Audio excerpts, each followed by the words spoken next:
আমরা অভিনন্দন জানাই, তারা আমাদের মাঝখানে এসে উপস্থিত হয়েছে।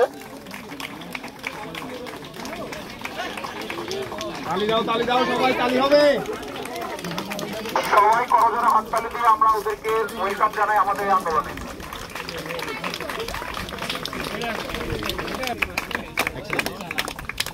সকল সিনিয়র ভাই এবং বোনদের জানাই আসসালামু আলাইকুম। আশা করি সবাই ভালো আছেন।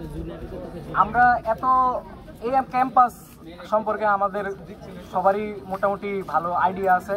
আমরা সবাই জানি এইসব সম্পর্কে। এত মানে কঠিন সিচুয়েশনে আপনারা সবাই আমাদেরকে এভাবে বরণ করে নিয়েছেন, সবাইকে অনেক অনেক ধন্যবাদ ভাইয়ারা। আসসালামু আলাইকুম, আমি মোসাম্মদ কানিস ফাতেমা, এজ 14। আমরা এখন থাকার কথা ছিল ক্লাসে, বাট আমরা এখন মাঠে। আমাদের সিনিয়র ভাইয়েরা আমাদের যেমন আন্দোলনে স্বাগতম জানিয়েছে, আমরা সবাই একত্রিত ঘোষণা করছি আপনাদের সাথে, এবং আপনারা যতক্ষণ মাঠে আমরাও ততক্ষণ ইনশাআল্লাহ মাঠে থাকবো। 14 ব্যাচ, তোমাদের সবার কাছে আমার দুটো প্রশ্ন আছে, তোমরা এগুলো সবাই উত্তর দিবা, ঠিক আছে? তোমাদের এই আন্দোলনে কি আমরা কেউ প্রেশার করে নিয়ে আসছি? তোমরা কি নিজের ইচ্ছে আন্দোলনে আসছো?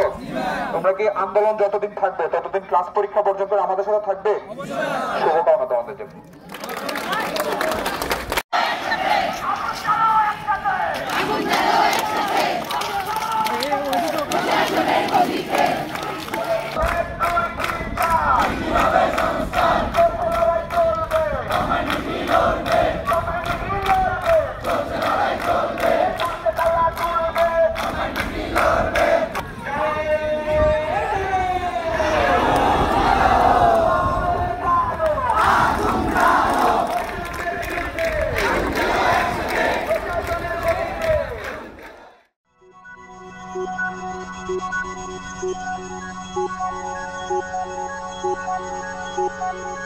Thank you.